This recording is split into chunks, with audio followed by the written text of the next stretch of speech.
സ്വാഭാവികമായി വർദ്ധിപ്പിച്ചിട്ടുണ്ടാകും.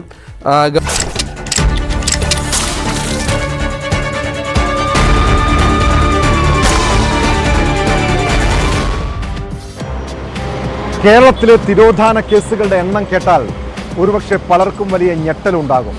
സംസ്ഥാനത്ത് പ്രതിവർഷം 10,000-ഓളം പേരെ കാണാതാകുന്നുവെന്നാണ് പോലീസിന്റെ കണക്ക്. ഇതിൽ 70%-ലധികവും പെൺകുട്ടികളും സ്ത്രീകളുമാണ്. പലരെയും പിന്നീട് കണ്ടെത്താൻ കഴിഞ്ഞിട്ടുണ്ട്. പക്ഷേ ഇപ്പോഴും നിരവധി തിരോധാന കേസുകൾക്ക് യാതൊരു തുമ്പുമില്ല. എന്താണ് അവർക്കൊക്കെ സംഭവിച്ചത്? വയനാട്ടിൽ നിന്ന് കാണാതായ ഷൈനി എന്ന യുവതിയുടെ തിരോധാന കേസിന് 18 വർഷത്തെ പഴക്കമുണ്ട്. ആ കേസാണ് പോലീസ് പരോൾ ആദ്യം പരിശോധിക്കുന്നത്. സ്വാഗതം.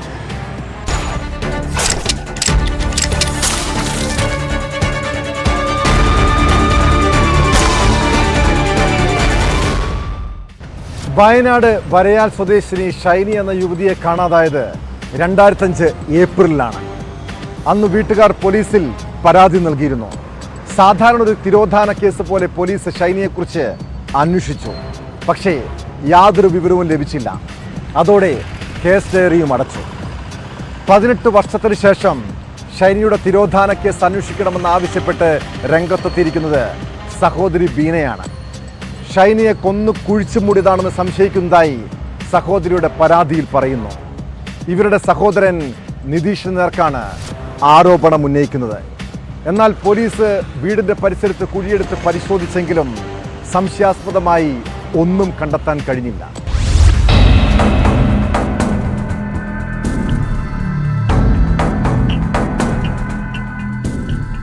തന്റെ സഹോദരി ഷൈനിയെ സഹോദരൻ നിതീഷ് സ്വത്ത് കൈക്കലാക്കാൻ 2006 കൊലപ്പെടുത്തിയെന്നാണ് വരയാൽ 41 മൈൽ കുറ്റിലക്കാട്ടിൽ ബീനയുടെ ആരോപണം. പരാതിക്കാരി ബീനയ്ക്ക് 7 സഹോദരങ്ങളാണുള്ളത്. ഇതിൽ ഷൈനിയെ 2005 ഏപ്രിൽ മുതൽ കാണാതായി. ഇവരുടെ അമ്മയോടൊപ്പമാണ് ഷൈനി താമസിച്ചു വന്നിരുന്നത്. ഈ സമയം ബീന വിദേശത്തായിരുന്നു. ഇടയ്ക്ക് അവധിക്ക് നാട്ടിൽ വന്നപ്പോഴാണ് ഷൈനിയെ കാണാതായ വിവരം അറിയുന്നത്. ഹോം നഴ്സായി ജോലി ചെയ്തു വന്നിരുന്ന ഷൈനിയുടെ കൈവശം ധാരാളം പണവും സ്വർണവും ഉണ്ടായിരുന്നെന്നും അത് സ്വന്തമാക്കാനാണ് ഷൈനിയെ കൊന്ന് വീടിന് സമീപം കുഴിച്ചുമൂടിയതെന്നും ബീന ആരോപിക്കുന്നു. എനിക്കത് 35 ലക്ഷത്തിന്റെ വീട് വളർന്നിട്ട് അത് പൊളിക്കാൻ പറ്റിയാൽ ഇവിടെ എങ്ങാനുമാണോ ഷൈനീനെ അടക്കിയേക്കുന്നതെന്ന് ചോദിച്ചു.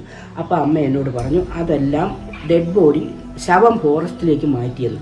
പക്ഷേ ഞാൻ ഒരിക്കലും അത് വിശ്വസിച്ചില്ല. ശവം ഫോറസ്റ്റിലേക്ക് അന്ന് മാറ്റാൻ ഒരു വഴിയില്ല. ഇവിടെ റോഡില്ല, തന്നെയല്ല ഇത് ചുറ്റിലും അയൽപക്കമാണ്. അങ്ങനെയാണ് എൻ്റെ ബ്രദർ പറഞ്ഞ ഒരു വിവരം എനിക്ക് കിട്ടി. ഈ കക്കൂസ് ടാങ്കിൽ താത്തിയിട്ടുണ്ടത്. അപ്പം വേറെ എൻ്റെ അയൽപക്കത്തുള്ള എൻ്റെ ഒരു ചേച്ചി എന്നോട് പറഞ്ഞു ഈ പട്ടിക്കൂടിൻ്റെ അടിയിൽ ഒരു മണ്ണ് മാറി ഓലയിട്ട് ഇങ്ങനെ കിടന്നിരുന്നുണ്ട്. കഴിഞ്ഞ ഫെബ്രുവരിയിലാണ് ബീന തലപ്പുഴ പോലീസിൽ പരാതി നൽകിയത്.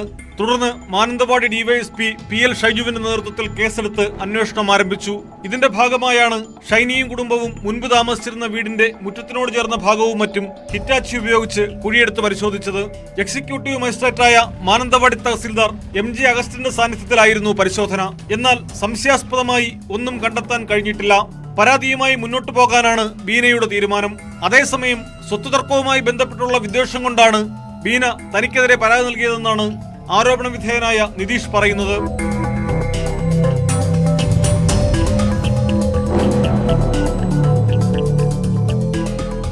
ന്യൂസ് 18 വയനാട്. ഗാർഹിക പീഡനത്തിന്റെ ഏറ്റവും ഒടുവിലത്തെ ഇരയാണ് കണ്ണൂർ ചൊക്ലി സ്വദേശിനി ഷഫ്ന. കഴിഞ്ഞ ദിവസമാണ് ഷഫ്നയെ ഭർത്തൃവീട്ടിലെ കിണറ്റിൽ മരിച്ച നിലയിൽ കണ്ടെത്തിയത്. 26-കാരിയായ ഷഫ്നയുടെ മരണത്തിൽ ദുരൂഹതയുണ്ടെന്ന് ആരോപിച്ച് ബന്ധുക്കൾ പരാതി നൽകിയതിന് പിന്നാലെ ചൊക്ലി പോലീസ് അന്വേഷണം ആരംഭിച്ചു.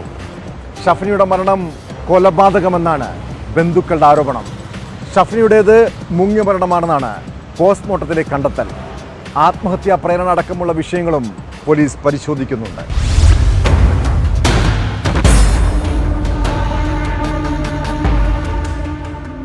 കഴിഞ്ഞ തിങ്കളാഴ്ചയാണ് ഷഫ്നയെ ഭർത്തൃവീട്ടിലെ കിണറ്റിൽ മരിച്ച നിലയിൽ കണ്ടെത്തിയത്. സംഭവ ദിവസം വീട്ടിലെ കുളിമുറിയിൽ നിന്ന് രക്തം പുരണ്ട കത്തിയും പോലീസ് കണ്ടെടുത്തിരുന്നു. എന്നാൽ ബലപ്രയോഗം നടന്നതിന്റെ ലക്ഷണങ്ങൾ ഇല്ല എന്നായിരുന്നു പ്രാഥമിക അന്വേഷണത്തിലെ കണ്ടെത്തൽ. ഷഫ്ന ആത്മഹത്യ ചെയ്യില്ല എന്നും മരണത്തിൽ ദുരൂഹതയുണ്ട് എന്നുമാണ് ബന്ധുക്കളുടെ പരാതി. ഭർത്തൃവീട്ടിൽ ഷഫ്ന ഗാർഹിക പീഡനം നേരിട്ടതായും ബന്ധുക്കൾ പോലീസിനോട് പറഞ്ഞു. ചൊക്ലി CI C ഷാജുവിന്റെ മേൽനോട്ടത്തിലാണ് അന്വേഷണം. ആത്മഹത്യാ പ്രേരണ അടക്കമുള്ള കാര്യങ്ങളും അന്വേഷണ പരിധിയിൽ വരും.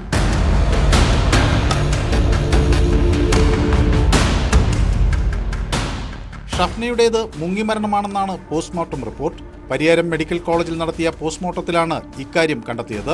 ശരീരത്തിൽ 24ഓളം മുറിവുകളും ചതവുകളുമുണ്ട്. ഇത് ആയുധം ഉപയോഗിച്ചോ വീഴ്ചയിൽ സംഭവിച്ചതോ ആയ മുറിവുകളാകാമെന്നാണ് നിഗമനം.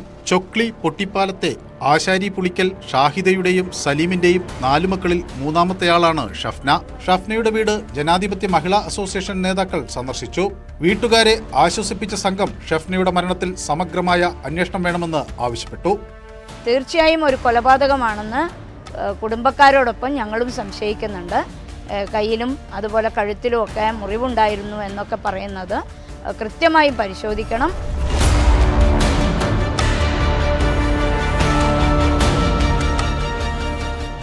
ന്യൂസ് 18 കണ്ണൂർ.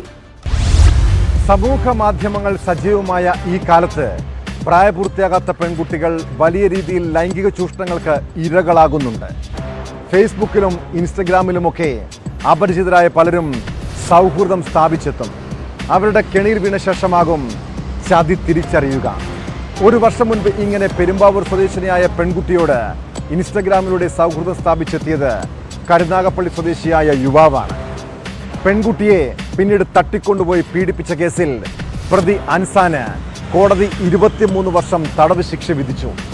ഇതോടൊപ്പം പറവൂരിൽ പെൺകുട്ടി കുളിക്കുന്നത് ഒളിഞ്ഞു നോക്കിയ കേസിൽ 62കാരന് 2 വർഷം തടവ് ശിക്ഷയുമുണ്ട്.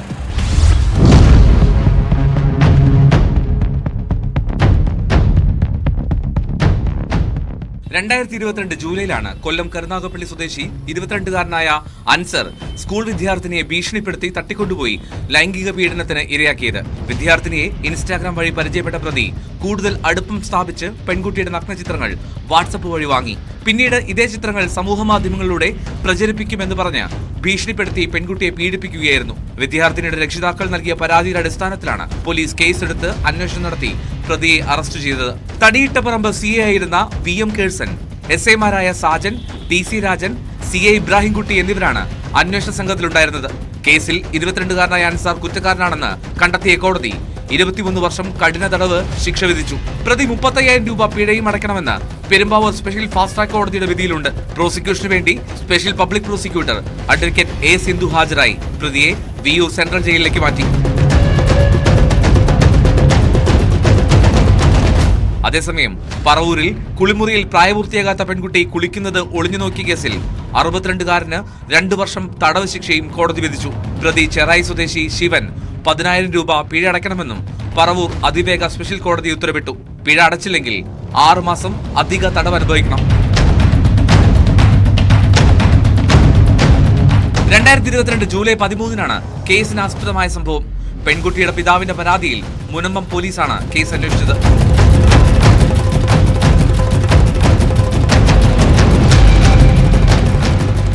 ന്യൂസ് 18 കൊച്ചി.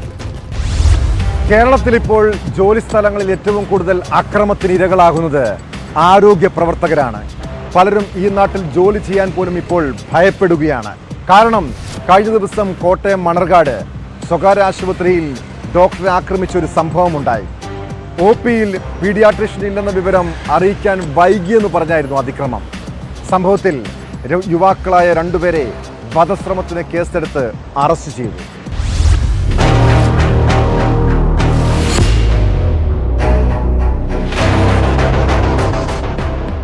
ഇന്നലെ ഉച്ചയ്ക്ക് ശേഷമാണ് ഈ സംഭവം ഉണ്ടാകുന്നത്. കോട്ടയം മണർകാട് സ്വകാര്യ ആശുപത്രിയിലാണ് ഈ ഡോക്ടർക്കെതിരായ അക്രമം ഉണ്ടാകുന്നത്.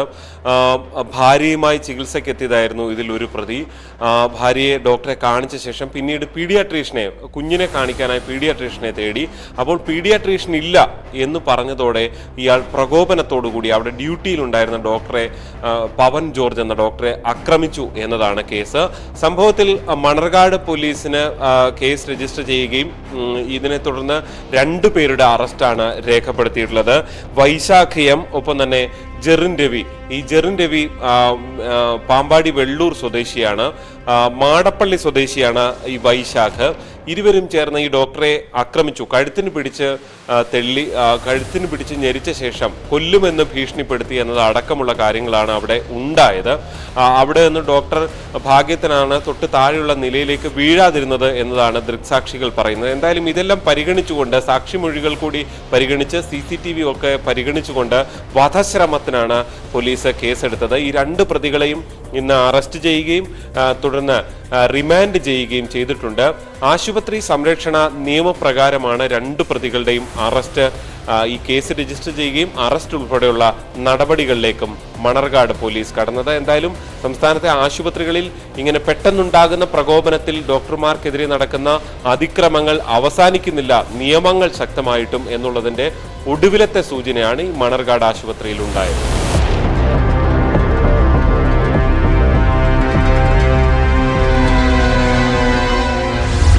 പത്തനംതിട്ട പന്തളത്ത് നിന്ന് 3 സ്കൂൾ വിദ്യാർത്ഥിനികളെ കാണാതായ സംഭവം പോലീസ് പെട്രോൾ കഴിഞ്ഞ ദിവസം റിപ്പോർട്ട് ചെയ്തിരുന്നു. ആ 3 പെൺകുട്ടികളെയും തിരുവനന്തപുരത്ത് നിന്നും കണ്ടെത്തി. തിരുവനന്തപുരം ഫോർട്ട് പോലീസാണ് രാത്രിയിൽ വിദ്യാർത്ഥിനികളെ തിരിച്ചറിഞ്ഞത്. പന്തളം പോലീസിന് കൈമാറിയ 3 കുട്ടികളെയും പൂഴിക്കാട്ട് പ്രവർത്തിക്കുന്ന സ്നേഹിത എന്ന സ്ഥാപനത്തിലെത്തിച്ചു. എന്തിനാണ് ആ 3 പെൺകുട്ടികളും നാടുവിട്ടത്?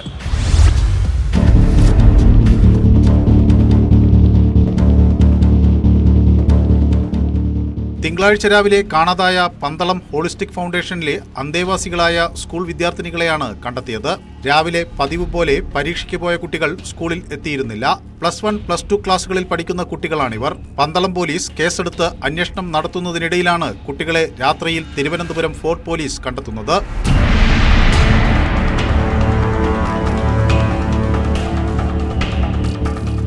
പന്തളത്ത് നിന്ന് KSRTC ബസ്സിലാണ് വിദ്യാർത്ഥിനികൾ തിരുവനന്തപുരത്തെത്തിയത്. സ്ഥാപനത്തിൽ താമസിക്കുന്നതിനുള്ള മാനസിക ബുദ്ധിമുട്ടാണ് പോകാൻ കാരണമെന്നാണ് കുട്ടികൾ പോലീസിന് നൽകിയ മൊഴി. പന്തളത്തെത്തിച്ച കുട്ടികളെ കോടതിയിൽ ഹാജരാക്കി.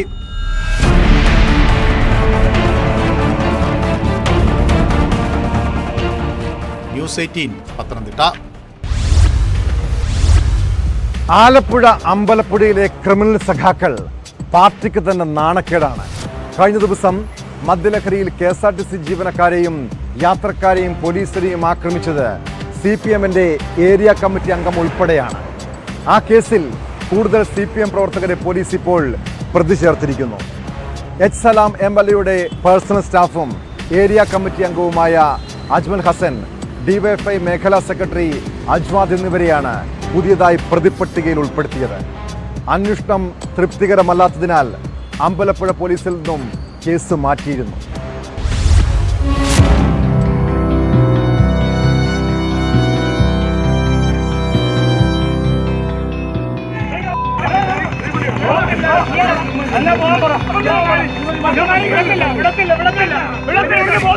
ഡിസംബർ 3 രാത്രി 11:15 സംഭവം. CPM അമ്പലപ്പുഴ ഏരിയ കമ്മിറ്റി അംഗങ്ങളായ പ്രശാന്ത് എസ് കുട്ടി, അജ്മൽ എന്നിവരുടെ നേതൃത്വത്തിൽ KSRTC ബസ് തടഞ്ഞു നിർത്തി ജീവനക്കാരെയും യാത്രക്കാരെയും മർദ്ദിക്കുകയായിരുന്നു. പിടിച്ചുമാറ്റാനെത്തിയ പോലീസുകാർക്കും മർദ്ദനമേറ്റു. CPM പ്രവർത്തകരുടെ ദൃശ്യങ്ങളടക്കം പുറത്തു വന്നിട്ടും അമ്പലപ്പുഴ പോലീസ് പ്രശാന്തിനെ മാത്രമാണ് കേസിൽ പ്രതി ചേർത്തത്. പോലീസുകാരെ ഉൾപ്പെടെ മർദ്ദിച്ച കേസിൽ അന്വേഷണം നേരായ വഴിക്കല്ലെന്ന ആരോപണം വകുപ്പിനുള്ളിൽ തന്നെ പരാതിയുണ്ടാക്കിയ പശ്ചാത്തലത്തിൽ അന്വേഷണം നോർത്ത് CI രാജേഷിന് നൽകിക്കൊണ്ട് ജില്ലാ പോലീസ് മേധാവി ചൈത്ര തെരേസ ജോൺ ഉത്തരവിടുകയായിരുന്നു. സംഭവം നടന്ന് 16 ദിവസത്തിന് ശേഷമാണ് MLA-യുടെ പേഴ്സണൽ സ്റ്റാഫിനെ അടക്കം പ്രതി ചേർക്കുന്നത്. ആദ്യഘട്ടത്തിൽ പ്രതിയായ പ്രശാന്തിനെ കഴിഞ്ഞ ദിവസം ചേർന്ന ആലപ്പുഴ ഏരിയ കമ്മിറ്റി 3 മാസത്തേക്ക് സസ്പെൻഡ് ചെയ്തിരുന്നു. അജ്മലിനെതിരെ നടപടിയെടുക്കാത്തത് നേതാക്കന്മാരുടെ ഇടപെടൽ മൂലമാണെന്ന ആക്ഷേപം നിലനിൽക്കുന്നുണ്ട്. അജ്മലിനൊപ്പം പ്രതി ചേർക്കപ്പെട്ട അജ്വാദ് DYFI പുറക്കാട് മേഖലാ സെക്രട്ടറിയാണ്.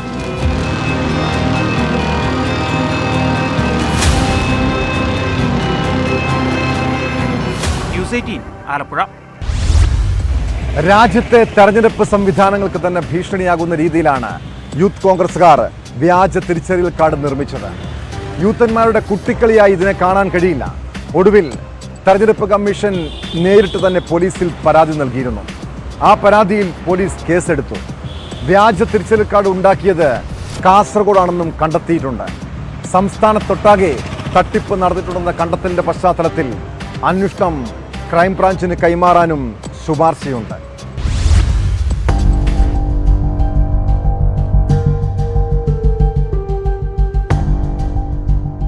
യൂത്ത് യൂത്ത് കോൺഗ്രസ് വ്യാജ തിരിച്ചറിയൽ കാർഡ് കേസുമായി ബന്ധപ്പെട്ട് തെരഞ്ഞെടുപ്പ് കമ്മീഷൻ നൽകിയ പരാതിയിലാണ് മ്യൂസിയം പോലീസ് ഇപ്പോൾ കേസ് രജിസ്റ്റർ ചെയ്തിരിക്കുന്നത്.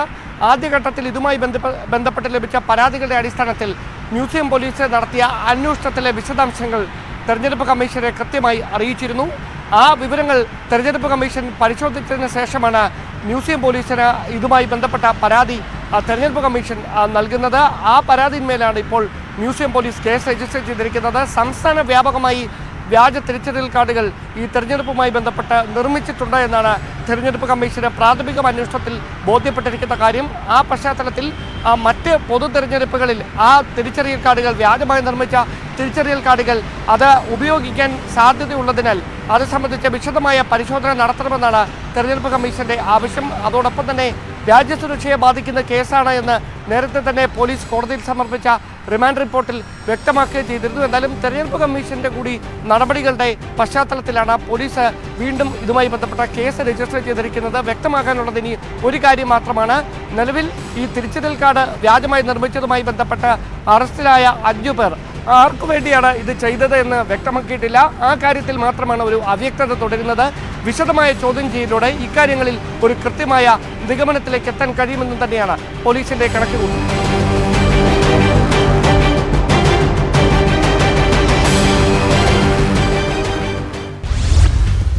നാടെങ്ങും മോഷണം പെരുകുന്നത് പോലീസിന് കനത്ത വെല്ലുവിളിയാണ്. മോഷ്ടാക്കൾ മൂലം വ്യാപാരികളുടെ ഉറക്കം കെടുന്ന സാഹചര്യമാണിപ്പോൾ.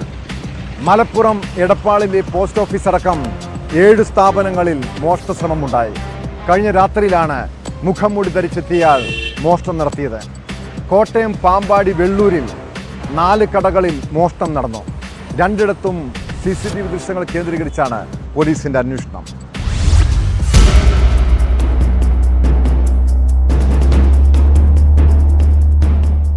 എടപ്പാൾ അംശക്കച്ചേരിയിലെ പോസ്റ്റ് ഓഫീസ്, പൊന്നാനി റോഡിലുള്ള കഫേ, ബേക്കറി, പലചരക്ക് കട ഉൾപ്പെടെ 7 സ്ഥാപനങ്ങളിലാണ് മോഷണശ്രമവും മോഷണവും നടന്നത്.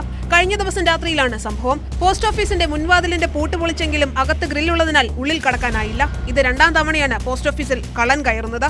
1 വർഷം മുൻപ് നടന്ന മോഷണത്തിൽ 10,000 രൂപ നഷ്ടപ്പെട്ടിരുന്നു. ബേക്കറിയിൽ 10,000 രൂപയോളം മോഷണം പോയതായി കടയുടമ പറഞ്ഞു. കടകളിലെ CCTV ദൃശ്യങ്ങൾ ശേഖരിച്ച് പോലീസ് അന്വേഷണം തുടങ്ങി.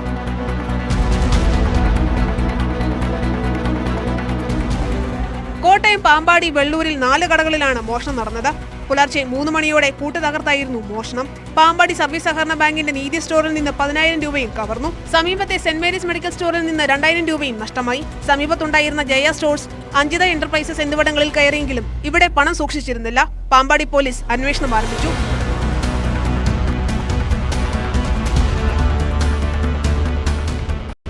ന്യൂസ് 18 മലപ്പുറം, കോട്ടയം. ഇടുക്കി കേന്ദ്രീകരിച്ച് ആനക്കൊമ്പ് വേട്ട സംഘങ്ങൾ സജീവമാണ്. കഴിഞ്ഞ ദിവസം കുറത്തിക്കുടി ഭാഗത്തു നിന്നും 2 ആനക്കൊമ്പുകളുമായി 3 പേർ പിടിയിലായിരുന്നു. ഇവരെ ചോദ്യം ചെയ്തതിൽ നിന്ന് നിർണായക വിവരങ്ങളാണ് വനംവകുപ്പിന് ലഭിച്ചത്.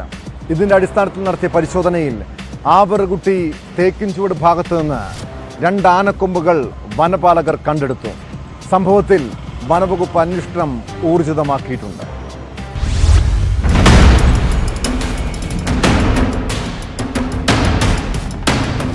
ഏതാനും ദിവസങ്ങൾക്ക് മുമ്പ് കുറത്തിക്കുടി മേഖലയിൽ നിന്ന് വനം വകുപ്പ് ഉദ്യോഗസ്ഥർ 9 കിലോയോളം തൂക്കം വരുന്ന 2 ആനക്കൊമ്പുകൾ പിടിച്ചെടുത്തിരുന്നു. കേസിൽ പുരുഷോത്തമൻ, സതീഷ്, ബാലൻ എന്നിവർ പിടിയിലാവുകയും ചെയ്തു. ആനക്കൊമ്പ് ആവർകുട്ടി ഭാഗത്തെ വനത്തിൽ നിന്ന് ലഭിച്ചതാണെന്നാണ് പ്രതികൾ നൽകിയ വിവരം. തുടർന്ന് നടത്തിയ വിശദ പരിശോധനയിലാണ് ആവർകുട്ടി തേക്കിൻചുവട് ഭാഗത്തു നിന്ന് 2 ആനക്കൊമ്പുകൾ കൂടി വനം വകുപ്പ് ഉദ്യോഗസ്ഥർ കണ്ടെടുത്തത്.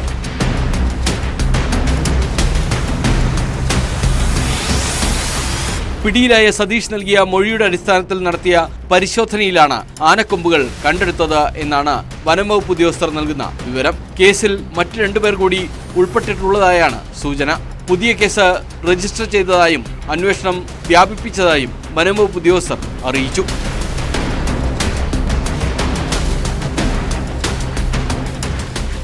ന്യൂസ് 18 മൂന്നാർ. കരിപ്പൂരിൽ സ്വർണ്ണവേട്ട തുടരുമ്പോൾ സ്വർണ്ണക്കടത്തിന് പുതിയ മാർഗങ്ങൾ തേടുകയാണ് പലരും. കൊച്ചുകുട്ടികൾക്കുള്ള വസ്ത്രത്തിലെ ബട്ടൺസിലാണ് പുത്തൻ രീതി പരീക്ഷിച്ചിരിക്കുന്നത്. കവറിനുള്ളിൽ അടുക്കി വെച്ച കുഞ്ഞുടുപ്പുകളിലെ ബട്ടൺസിലാണ് കള്ളക്കടത്ത് സംഘം ഇത്തവണ സ്വർണം കടത്തിയത്. ഇങ്ങനെ 1/4 കിലോയോളം തൂക്കം വരുന്ന സ്വർണവുമായി കാസർഗോഡ് സ്വദേശി പോലീസിന്റെ പിടിയിലായി.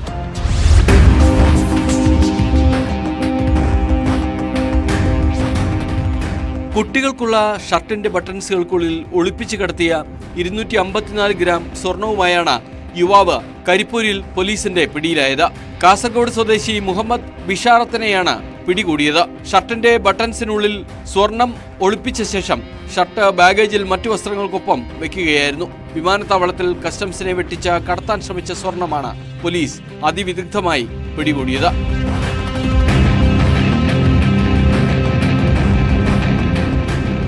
മറ്റ് 3 പേരിൽ നിന്നായി 3 കിലോ സ്വർണവും കരിപ്പൂരിൽ പിടികൂടി. കോഴിക്കോട് കല്ലാച്ചി സ്വദേശി ഹാരിസ്, തളിപ്പറമ്പ് സ്വദേശി ആശ തോമസ്, മീനടത്തൂർ സ്വദേശി ഷിഹാബുദ്ദീൻ മൂത്തേടത്ത് എന്നിവരാണ് അറസ്റ്റിലായത്.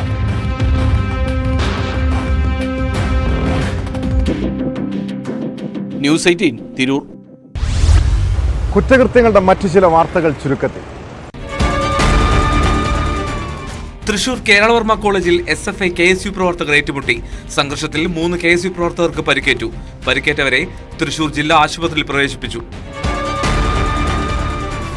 പ്രായപൂർത്തിയാകാത്ത പെൺകുട്ടിയെ ബലാത്സംഗം ചെയ്ത കേസിൽ പ്രതിക്ക് 25 വർഷം കഠിന തടവും 1 ലക്ഷം രൂപ പിഴയും ശിക്ഷ.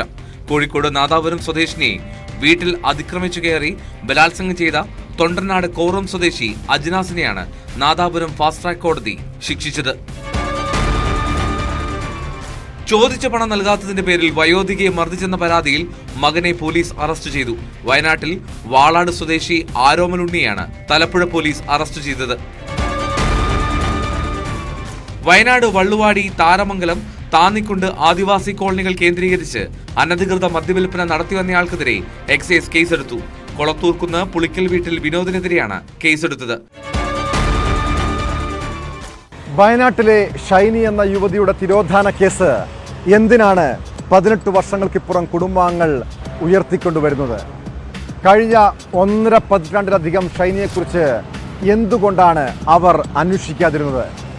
ഇപ്പോഴത്തെ ഈ പരാതിക്ക് പിന്നിൽ മറ്റെന്തെങ്കിലും ദുരൂഹതയുണ്ടോ? ഷൈനിയെ കൊലപ്പെടുത്തിയെങ്കിൽ അതിൻ്റെ കാരണമെന്ത്? വർഷങ്ങൾക്കിപ്പുറം ഈ തിരോധാന കേസിൻ്റെ അന്വേഷണം പോലീസിന് വെല്ലുവിളിയാണ്. ഇതോടെ ഇന്നത്തെ പോലീസ് റോൾ പൂർണ്ണമാകുന്നു. നമസ്കാരം.